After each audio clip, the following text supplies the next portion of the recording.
lacks enthusiasm and seems a little bit dull and was invading my space. Uh, doesn't seem to move off pressure readily.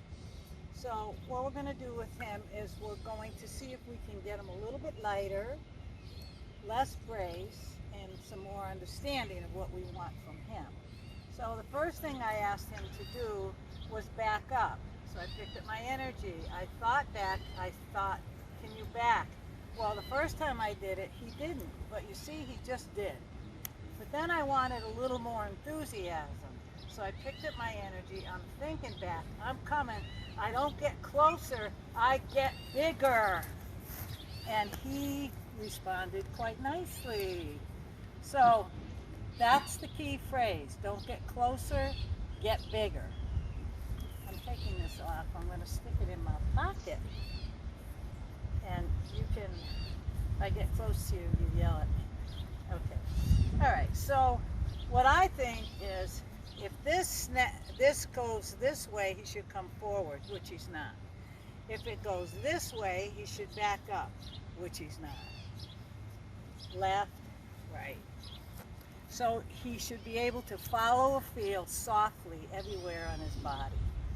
So the next thing I want to do is move his shoulders. So I'm going to ask him to come face the camera. Back up and step his shoulders that way.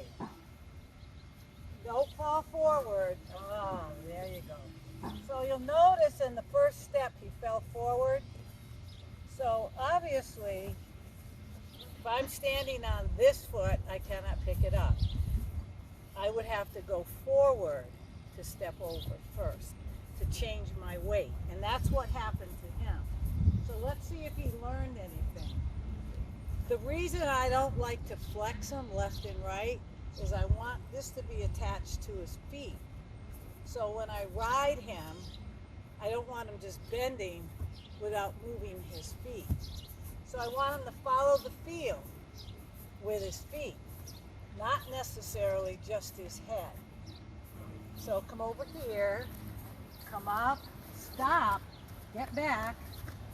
He ran right into me. Now I'm going to ask him to take his feet over. Look at me. Think back. Now think that way. Please. There. Very good. The next part I want to move is his hind quarters. I don't want him walking forward. He's on a little hill now, so that might encourage the forward motion, but we'll just deal with it. Right? So I want him to think over. He did. Stay there. Now take your rib cage and then your hind quarters. So notice he didn't come forward, he went over. And that's what we're looking for. We don't want him torquing this leg by staying heavy on it. I want him to think, when you feel this, lift that leg. You see him take the weight off it?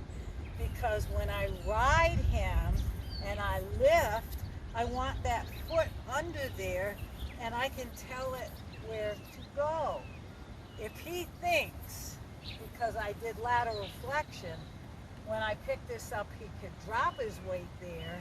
Every time I touch this rein, he'll drop his weight. I want him to think, when you feel this rein, pick that foot up and make it available to me. Thank you. Now keep it available to me. Take your rib cage, hind quarters, and back that foot up. Thank you. So a lot of people struggle with the backup, especially under saddle. This is just my opinion. I like to take hindquarters away into a backup. Call it disengage to a backup, whatever you want.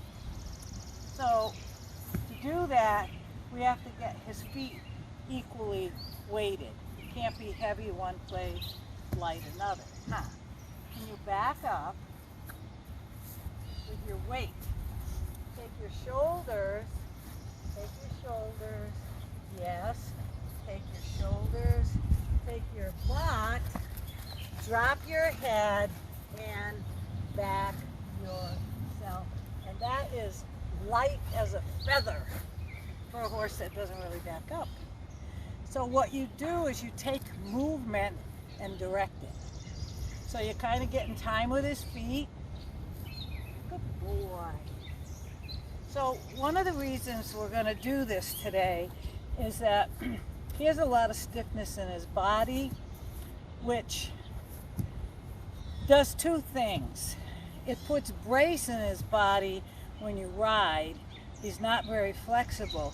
But the bad news is when a horse gets like that, he has a tendency to drop his back. So he's strung out below, which flattens his back. So if you look at him, he's a little down in the back. And so what we're trying to do is to get him to pick it up. So I'm going to lead him across, and I want you to pay attention to the feet. And I want you to see what kind of an overstride he has. When the hind foot comes up and the front foot leaves to make a space for it, does it stop here? Does it get closer to where the front foot left? That's what we're trying to accomplish. So what we want to do is, as he moves, when the front foot goes and the hind foot steps deeper, right, it lifts his back up. If you want to experiment, you could get on your hands and knees, arch your back, and try to pick up your leg to see if you could hit your belly. By contrast, you could bend over and pick up your leg, and oh my, look how close you can get to your belly, even when it's chubby like mine. So, in order to lift the back, the feet have to come together. So a horse that's muscled to be flat, several things happen. He's not as comfortable to ride as he could be. A lot of times they'll either give a little kick out or something when they go to canter from a trot because they're all strung out. So to fix that, what we want to do is get him re-muscled, because he always wants to do what his muscles are trained to do. So we're going to do a lot of bending. So what we're looking for in the bend is him to step deep. So when he steps deep, he lifts his back to make room for that foot. So if we do this enough, we can kind of re-muscle him. He's only going to do what he's comfortable doing. And if he's allowed to go flat, that's where his muscles are. That's where he'll go all the time. So what we're going to try to do is get him a little more comfortable with a lot of bending, and first create a little muscle memory, and then hopefully down the road create some remuscling. So that's our goal. I never worry about where the head is, because that's his bounce. If his body's doing the right thing, his head will. So don't even worry about where his head is. In the beginning, as we bring him through the barrows, we're going to keep a feel on the rope. We're going to be leading him. Our goal is so that he gets soft going around the barrows, and to do that and get soft, he's got to step under and forward with his hind end. So we're going to go up there and we're going to see how it goes.